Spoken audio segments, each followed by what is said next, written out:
Welcome. This is Happy Childless Mindset Podcast.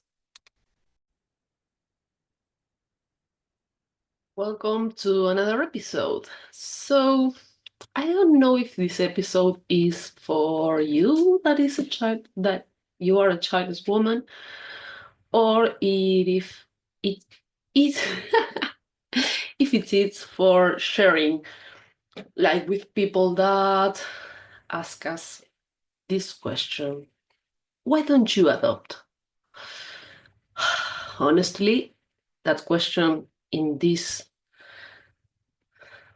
length of my path as a childless woman pisses me the hell off.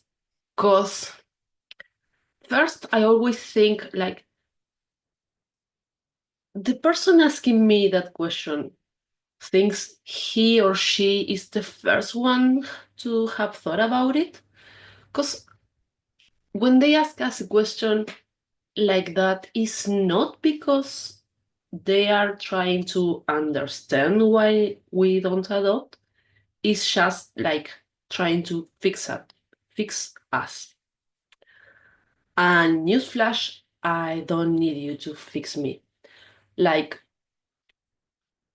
in the first episode, I told my story, and I think I repeated a bunch of time, but it doesn't matter. Like my dad died when I was 4 months old, and nobody in my 42 years has ever tried to fix that I don't have a dad. So why do you try to fix that I don't have a child when I wanted one? It's not okay. But with that said, I want to give you a bullet point of why we usually not adopt. There are many reasons for me. I think there might be more that I don't know of, but these ones are the ones I can share.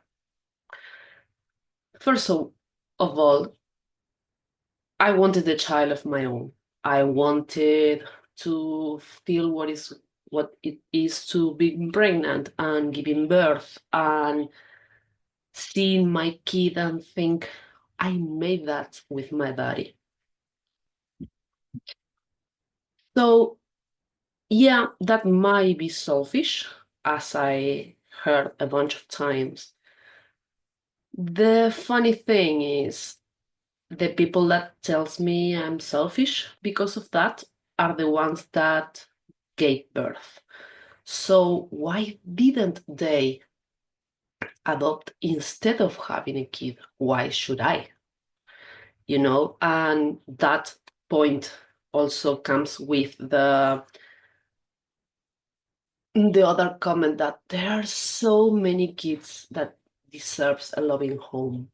And yes, and I agree, but also you are not adopting. So why is my burden to give a home to every kid that I don't want to?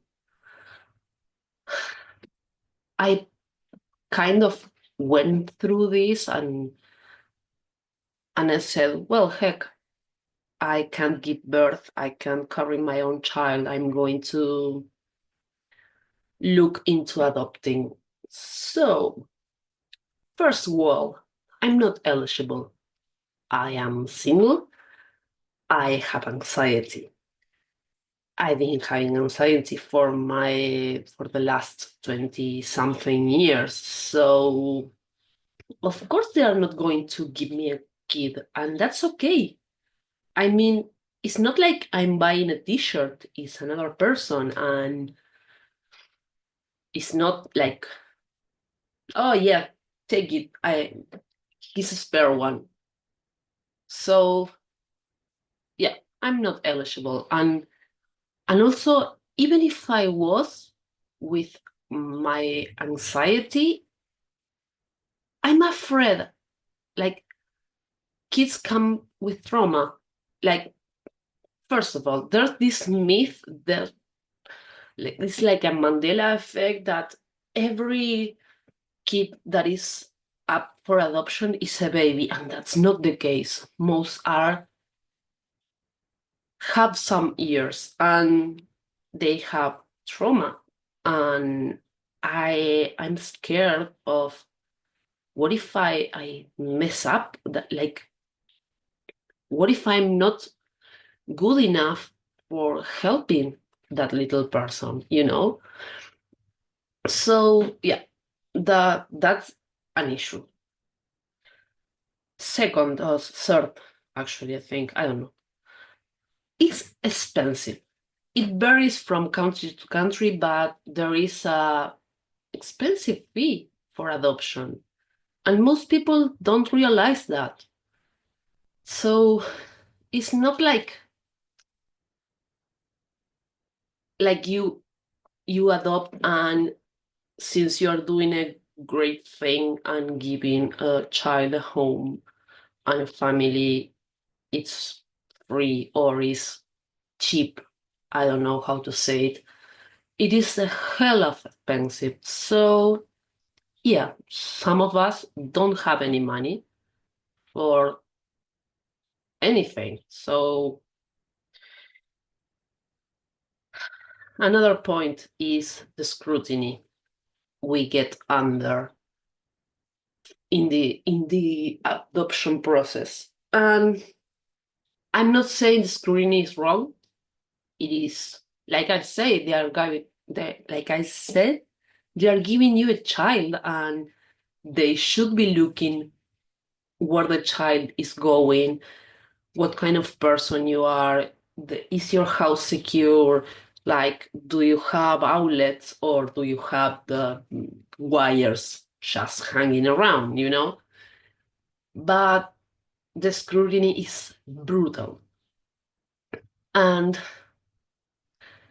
that makes me think about two things. Like, first of all, who cares so deeply about the kids that are born into a household? Like, I've seen so many shit around kids that I couldn't believe. And the second of all is, why don't they check the foster homes better? But that would be for another topic. But yeah, I had to bring it up. So the scrutiny is brutal and is overwhelming, is nerve-wracking. Someone is going through your house, through your life, like talking to every person that knows you, assessing you, and it's so easy to feel like you are wrong, you are a failure, you are not good enough. And that that that is a huge setback for even applying, because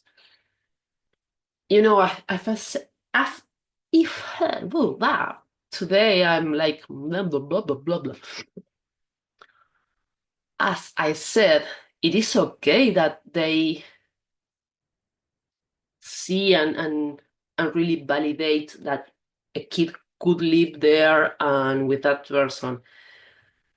But it's so hard. And it's harder when you already tried to conceive and you are already feeling like you're not good enough, like you are damaged goods, that your body doesn't work the way it should. So it is an extra layer of that grief, of that sadness of inadequacy. And even if you pass the scrutiny, you have the money, you are eligible, you are up to some kid with some trauma, there's the waiting. And the waiting is yet another way to relieve your body didn't function properly. Like, you every month you will be expecting to have a child, and you keep waiting and you keep waiting, and maybe you receive a text like there is the possibility of this kid for you, and then you are not the chosen one, and it's like the rejection all over again. And let's be honest, most of us, like childless not by choice, are not really eligible because of our age. Like they're trying to put kids with younger couples, like in their 20s, early 30s. But unless you have something like an hysterectomy or something like that, women that wants to have child try until the clock is over.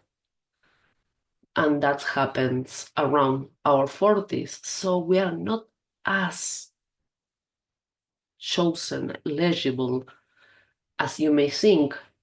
So there is this waiting when you are where you are the last one. And as I said, it relieves the grief and the heartbreak and the anxiety of maybe this time it's my turn. So, yeah, I know I might be a little brief in every point, but I give it so much thought and I thought about it. I did research. I talked to other childless women. I talked to some adoptive mothers. Also, adoptive mothers never ever told me it's a piece of cake, you should do it. No, they were completely honest. They also told me like they still feel left behind when biological mothers start to talk about the birth and nursing your kid as a newly born, and the first time the doctor put their baby, like they went for through another process and they feel left behind also. So yeah, I think I'm going to end it here, and my tongue is, I know what I want to say, but the sound doesn't come like I want to. So yeah, let me think, what were your motives for not to adopt? How do you feel when somebody again ask you why don't you adopt, like it's an easy fix, as and as if you need fixing? Like, yeah, I have grief, I have sadness, I have anger sometimes, but I don't need you to fix me. I need you to accept me, respect me, and see me as a whole person that just didn't get what she wanted. So please share with somebody that maybe ask you this question, and follow, subscribe wherever you are, in YouTube or Spotify, and leave me a comment. And bye.